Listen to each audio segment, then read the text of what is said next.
और बड़ी खबर पाकिस्तान से जुड़ी हुई। भारत के डर से पाकिस्तान के बाजार में खलबली मची हुई। सोचने से पहले बच्चों का सोचो, जिनके खाने के लिए हम रोज निकलते हैं सुबह में मेहनत करने के लिए। फिर उसके बाद क्या होगा भाइयों? रुक जाओ, एक्सक्यूज मी, स्टॉप। फिर उसके बाद होगा फॉल आउट। कह रहे हैं कि 427 बिलियन का नुकसान हुआ है पाकिस्तान की स्टॉक एक्सचेंज को इस खबर के बाद। और ये पाकिस्तान की मीडिया की खबर मैं आपको बता दूं। मुताबिक हर 2 से 4 दिन में पाकिस्तान को $1 अरब चाहिए होगा कम से कम। हर 2 से 4 दिन में $1 अरब कम से कम पाकिस्तान को जंग के लिए चाहिए होगा। ये बहुत बड़ी अमाउंट है।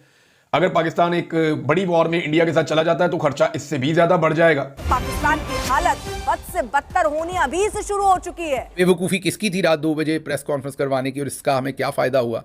और ये अब इसमें भी आप बड़ा कोई स्ट्रेटेजिक डेप्थ बताएंगे, वो आपको नहीं पता। ये हम प्रेस कॉन्फ्रेंस ना करते तो ये हो जाना था। ऐसी फजूल कहानियां जिनका कोई लेना देना नहीं हकीकत के साथ। आलमी सतह पर हमारा मौक़िफ़ वाज़े नहीं हो पाता या कबूल नहीं किया जाता, जबकि इसके बरक्स भारत जो है उसके मौक़िफ़ को मान भी लिया जाता है, भारत के मौक़िफ़ को तस्लीम कर भी लिया जाता है, पाकिस्तान पर दबाव भी डाला जाता है। मैं बड़ा डरा हुआ हूं यार, मैं बड़ा घबराया हूं।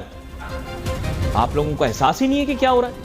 यहां पर हमारी कैपिटल मार्केट्स जो है वो धड़ाधड़ गिरे जा रही है, धड़ाधड़ गिरे जा रही है, और सब लोग रिलैक्स हैं। आप ऐसे क्यों नहीं करते? एक जहाज़ पकड़ें और मोदी साहब के पास जाएं, ख्वाजा साहब, और जाके उनके पाँव को हाथ लगा के आप माफ़ी मांग लें। मतलब हद है यार। आपको ये स्टेटमेंट क्यों देनी चाहिए कि अल्लाह करे कि ऐसा हो जाए? कम से कम अपने पाँव पे तो खड़े हो ना। ब्लड बात हुआ वो 427 बिलियन रुपीस का बताया जा रहा है। तो ये अरबों रुपए का जो नुकसान हुआ स्टॉक एक्सचेंज को, जो लोगों के इन्वेस्टर्स के जो हैं पैसे जो डूबे इस खबर की वजह से, उसका जिम्मेदार कौन है? उनके पैसे कौन लौटाएगा? तो चाचा, फिल्म फिनिश, खत्म, दी एंड। नमस्कार दोस्तों, जय हिंद। जैसा कि आपने क्लिप में देखा, भारत के सिर्फ खौफ से ही पाकिस्तान को 427 बिलियन रुपए का घाटा हो गया, और अभी तक भारत ने पाकिस्तान पे कोई कार्यवाही नहीं की है, और पाकिस्तान की हालत इतनी खराब हो गई है। एक तरफ जब भारतीय सरकार ने पाकिस्तान से सारे ट्रेड पूरी तरह से बंद कर दिया है, यहाँ तक कि जो पाकिस्तान को भारत की तरफ से मेडिसिन जाती थी उस पर भी प्रतिबंध लगा दिया है, जिससे पाकिस्तान की मुसीबतें और बढ़ने वाली है। क्योंकि जो दवाइयाँ भारत से पाकिस्तान सस्ते में लेता था, अब वही दवाइयाँ उनको बहुत महंगी पड़ने वाली है। इसी के साथ पाकिस्तान पिछले 3 दिनों से मान रहा है कि भारत अगले 24 से 36 घंटों के अंदर पाकिस्तान के खिलाफ कुछ बड़ा कदम उठा सकता है, जिस कारण पाकिस्तानी निवेशक मार्केट से धड़ाधड़ बिकवाली कर रहे हैं और मार्केट में एक बहुत बड़ी गिरावट आई है, जिसके बाद पाकिस्तान सदमे में है। पाकिस्तानी अवाम कह रही है कि भारत का खौफ हमारे मंत्रियों में इतना ज्यादा हो गया है कि रात में हम कॉन्फ्रेंस कर रहे हैं और कह रहे हैं कि अगले 24 से 36 घंटे में भारत की ओर से एक्शन देखने को मिल सकता है। इस वजह से इन्वेस्टर अपना पैसा पाकिस्तान से निकाल रहे हैं। और उस प्रेस कॉन्फ्रेंस में उन्होंने कहा था कि 24 से 36 घंटों के अंदर अंदर जंग छिड़ जानी है। ये तकरीबन अब उस बात को गुजरे हुए 45 घंटे हो गए हैं जब उन्होंने प्रेस कॉन्फ्रेंस की थी। तो 24 घंटे भी गुजर गए और 36 भी गुजर गए, तो जंग नहीं छिड़ी। अब वो मुसद्दका जो, और इस पर मजाक अलग बना पूरी दुनिया के अंदर। पूरी दुनिया के मीडिया ने लिखा, हमने आपके सामने बरखा दत्त का एक ट्वीट रखा था जिन्होंने ये कहा था कि असल में वेस्टर्न मीडिया और वेस्टर्न जो पावर्स हैं उनके सामने अपना केस प्रेजेंट किया था पाकिस्तान ने कि हमारी जंग छुड़वा दो, हमें बचा लो, जंग ना लग जाए। तो उनको ये पुरानी प्ले बुक है, उन्होंने कहा था और उनके सामने अपना मुद्दा रखा था। अब जंग तो नहीं लगी, लेकिन 427 अरब रुपए, जी हाँ, जो मीडिया रिपोर्ट कर रहा है, सोशल मीडिया रिपोर्ट कर रहा है, वो फिगर आपके सामने रख रहे हैं कि 427 अरब रुपए इन्वेस्टर्स के जो हैं वो स्टॉक एक्सचेंज में डूब गए हैं, जो कि 2 बजे रात के खुश्क होंठ थे।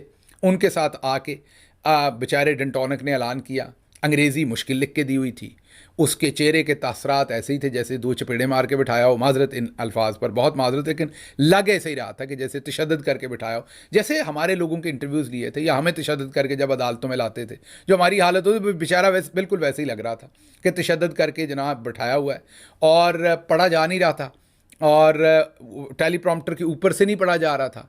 तो ऐसे ही लग रहा था कि जैसे कोई ज़ुबान बंदे को ना आती हो और उसको वो पढ़ने लगा दिया जाए। तो उसके बाद ज़ाहिर है जब सुबह दुनिया उठी या 2 बजे रात को उन्होंने ये देखा कि जी पाकिस्तान की रियासत कह रही है कि 24 से 36 घंटे में जंग लग रही, तो स्टॉक एक्सचेंज टैंक हो गई, मतलब गई, वो नीचे लग गई बिल्कुल, और 427 अरब रुपए जो है वो नुकसान हो गया। और ब्लड बाथ ही आप उसे कहेंगे, 3545 3545 जो पॉइंट्स की कमी हुई और तबाही निकल गई स्टॉक एक्सचेंज की। अब इसका पता नहीं किससे हिसाब लेना है। ये बेवकूफ़ी किसकी थी रात 2 बजे प्रेस कॉन्फ्रेंस करवाने की, और इसका हमें क्या फ़ायदा हुआ। और ये अब इसमें भी आप बड़ा कोई स्ट्रेटेजिक डेप्थ बताएंगे, वो आपको नहीं पता। ये हम प्रेस कॉन्फ्रेंस ना करते तो ये हो जाना था। ऐसी फजूल कहानियाँ जिनका कोई लेना देना नहीं हकीकत के साथ, और एक वॉर मॉन्गरिंग और एक पूरा माहौल बनाया जा रहा है। वजह वो ट्वीट ही है कि हमारा बयानिया चले, किसी सूरत भी इमरान खान का बयानिया ना चले। तो उन्होंने कहा लेकिन इंडिया जितना बड़ा हमला करेगा हम उतना बड़ा जवाब देंगे। जैसे जैसे वक्त गुजर रहा है हमले का ख़तरा बढ़ता जा रहा है। कुछ ममालिक भारत को रोकने की कोशिश कर रहे हैं। अल्लाह से दुआ करें कि भारत रुक जाए। माशाल्लाह माशाल्लाह माशाल्लाह माशाल्लाह माशाल्लाह, ये तो मुझे पता ही नहीं था। हमने फिर ये जो सारा JF-17, ये हमने जो एटम बम बनाए हुए हैं, इनके हमने को पटाखे लेने दे के किसी को, या मेरा मतलब को मखाने लेने हमने कोई, और मेरा मतलब है कि कोई चीज़ हमने इनसे ख़रीदनी है, ये हमारे दिफा के लिए है ना। हमारी माशाल्लाह इतनी तगड़ी फ़ौज है। तो मुझे ये बताइए कि ये हमने अगर अल्लाह से दुआ करनी, अल्लाह से तो हमेशा दुआ करनी चाहिए, लेकिन ये जिस कॉन्टेक्स्ट में आप कह रहे हैं कि बस अल्लाह से ही दुआ करें, एन नहीं बचना लाहौर ला, जो वो वाली गल आप वो वाली बात आप कर रहे हैं। तो अगर अल्लाह से दुआ पर ही बात है तो फिर आपसे ये हमने स्टेटमेंटें क्यों दिलवानी है? फिर अल्लाह से अवाम दुआ कर लेगी। तो ये इनकी हालत है। इनको ये भी नहीं पता कि इनको लगता है ये इन्होंने गैर जिम्मेदाराना बात नहीं की।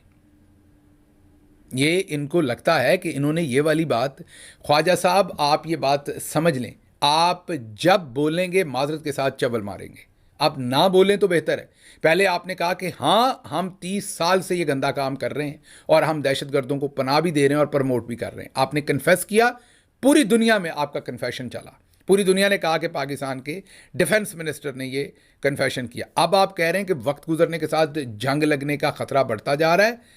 दुनिया के कुछ ममालिक हिंदुस्तान को मना रहे हैं, दुआ करें कि वो मान जाए और जंग ना लगे। लम्बे ही पै जाओ फिर बिल्कुल ही। मतलब आप सिर्फ वहाँ पर असम्बली के अंदर ख़वातीन के साथ बदतमीज़ी करने के लिए हैं, बाकी उधर हिंदुस्तान तो आप ऐसे क्यों नहीं करते? एक जहाज़ पकड़ें और मोदी साहब के पास जाएं, ख्वाजा साहब, और जाके उनके पाँव को हाथ लगा के ही आप माफ़ी मांग लें। मतलब हद है यार। आपको ये स्टेटमेंट क्यों देनी चाहिए कि अल्लाह करे कि ऐसा हो जाए? कम अज़ कम अपने पाँव पे तो खड़े हो ना। अगर जंग मुसल्लत हो गई तो कौम लड़ेगी, फिर क्या हो सकता है? अब पाकिस्तान का जो इस वक्त का बजट है, जो दिफाई बजट है, वो 10.2 अरब डॉलर का है। भारत का जो दिफाई बजट है वो पाकिस्तान से 8-9 गुना ज्यादा है। यानी वहां पे 86.1 अरब डॉलर का बजट है। एक तरफ 10 अरब डॉलर, एक तरफ 86 अरब डॉलर। तो ये इतना बड़ा फर्क है पाकिस्तान के और भारत के दिफाई बजट में। लेकिन अगर जंग शुरू हो जाती है तो ये खर्चा बहुत बढ़ जाता है। फिर बात इस बजट से आगे निकल जाती है। फिर जंगी बुनियादों पे फैसले होते हैं ना। आपको हथियार चाहिए होते हैं, सपोर्ट चाहिए होती है, नई चीजें चाहिए होती हैं, बहुत सारा फ्यूल चाहिए होता है, बहुत सारी सपोर्ट चाहिए होती है, आप लॉबिंग करते हैं, बहुत सारा पैसा आपका अंधाधुंध खर्च होता है। तो जंग का बिजनेस जो है वो बड़ा फायदेमंद बिजनेस भी है, जो लोग इसके बिजनेस को समझते हैं। पाकिस्तान ने बड़ा पैसा बनाया। जब ये अफगानिस्तान के अंदर 2 दफा जंग हुई है तो पाकिस्तानी जर्नैलों ने, पाकिस्तान के जो लोग वहां कबायली इलाकों में रहते हैं, जिन्होंने ये सारे जहाज बनाया पहले, उसके बाद दूसरे तरीके से उन्हीं को दहशतगर्द डिक्लेयर किया। तो बड़ा पैसा लोगों ने यहां पे जंग में बनाया है। तो अब इस वक्त पाकिस्तान अगर इस जंग के अंदर जाता है तो पाकिस्तान का जो रोजाना का खर्चा होगा, ये कुछ इंटरनेशनल रिपोर्ट्स हैं, मैं आज पढ़ रहा था, उनके मुताबिक हर 2 से 4 दिन में पाकिस्तान को 1 अरब डॉलर चाहिए होगा कम से कम। हर 2 से 4 दिन में 1 अरब डॉलर कम से कम पाकिस्तान को जंग के लिए चाहिए होगा। ये बहुत बड़ी अमाउंट है। अगर पाकिस्तान एक बड़ी वॉर में इंडिया के साथ चला जाता है तो खर्चा इससे भी ज्यादा बढ़ जाएगा, क्योंकि आप एयरफोर्स को मैदान में उतारते हैं, फिर आप बड़ी फौज जो है वो आपकी लड़ती है। इसके अलावा आपकी जो बहरिया है उसको भी लड़ाई करनी होती है। तो ये जब 3 फ्रंट खुल जाते हैं तो सिचुएशन बिल्कुल बदल जाती है। फिर आजकल जो है वो मिसाइल्स का दौर है, रेडार्स का दौर है, एंटी एयरक्राफ्ट जो सिस्टम है, जो ऑटोमेटिक सिस्टम्स हैं, उनका दौर है। तो ऐसी सूरत हाल में ज्यादा डिफिकल्टी पैदा हो जाती है। जंग बहुत महंगी हो जाती है। आपको हंगामी तौर पे दुनिया से वो साजो सामान लेना पड़ता है जो साजो सामान आपके पास मैसर नहीं होता, या आपको उसी वक्त उसकी जरूरत पड़ती है।